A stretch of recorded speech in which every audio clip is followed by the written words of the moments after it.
നല്ല ആവി പറക്കണ കേക്ക് കണ്ടിക്കണ നിങ്ങൾ? കണ്ടിട്ടില്ലെങ്കിൽ ഇതാ വന്നോളെ, കണ്ടില്ലേ? ഇതാണ് കേട്ടോ നല്ല ആവി പറക്കണ കേക്ക്. രാത്രി 9:30 മണിക്കാണ് കേട്ടോ ഈ ഒരു കേക്കിൻ്റെ ഓർഡർ വരുന്നത്. 10 മണിക്ക് ശേഷമാണ് ഞാൻ കേക്ക് ബേക്ക് ചെയ്യാനായിട്ട് നിന്നിട്ടുള്ളത്. പിറ്റത്തെ ദിവസം സ്കൂളിലുള്ളതുകൊണ്ട് തന്നെ നമുക്ക് പെട്ടെന്ന് വർക്കുകളൊക്കെ തീർക്കേണ്ടതുണ്ട്. അതുപോലെ തന്നെ ഇപ്പോൾ അധികം വരുന്നത് പെട്ടെന്നുള്ള ഓർഡറുകളാണ് കേട്ടോ. അപ്പോൾ അതുകൊണ്ട് നമുക്ക് നമ്മുടെ വീട്ടിലെ പണിയും ചെയ്യണം, കേക്കും ചെയ്യണം, പിന്നെ ചെറിയ മോളും ഉണ്ട്. അപ്പോൾ എല്ലാം കൂടെ നടക്കണില്ല. അപ്പോൾ മോളെ ഞാൻ വേഗം ഉറക്കി കിടത്തിയിട്ടാണ് ഈ ഒരു കേക്ക് സെറ്റ് ചെയ്യാനായിട്ട് നിന്നത്. വീഡിയോ ഒക്കെ ഫുൾ എടുക്കാമെന്നാണ് കരുതിയിട്ടുണ്ടായിരുന്നത്.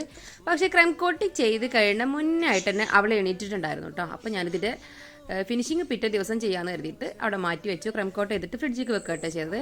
പക്ഷേ പിറ്റത്തെ ദിവസത്തെ അവസ്ഥ ഇതാണ്, കാല് പിടിച്ച് നിൽക്കുക കേട്ടോ. ഒരു പണി ചെയ്യാനായിട്ട് സമ്മതിക്കില്ല. പ്രതീക്ഷിച്ചതുപോലെ തന്നെ 3 മണിക്കൂർ ടെൻഡർ കോക്കനട്ട് കേക്ക് കൂടി ഓർഡർ ഉണ്ടായിരുന്നു. അപ്പോൾ അത് പെട്ടെന്ന് കട്ട് ചെയ്ത് നമ്മൾ തന്നെയാണ് കേട്ടോ ടെൻഡർ കോക്കനട്ട് പർച്ചേസ് ചെയ്യണതും അതിലേക്ക് വേണ്ട ആവശ്യങ്ങളൊക്കെ പർച്ചേസ് ചെയ്യാൻ പോകുന്നതും. അപ്പോൾ ഫൈനൽ ലുക്ക് കൊടുത്തിട്ടുണ്ട്. ഇഷ്ടപ്പെട്ടാൽ ലൈക്ക് ചെയ്ത് സബ്സ്ക്രൈബ് ചെയ്ത് കൂടെ കൂട്ടണേ.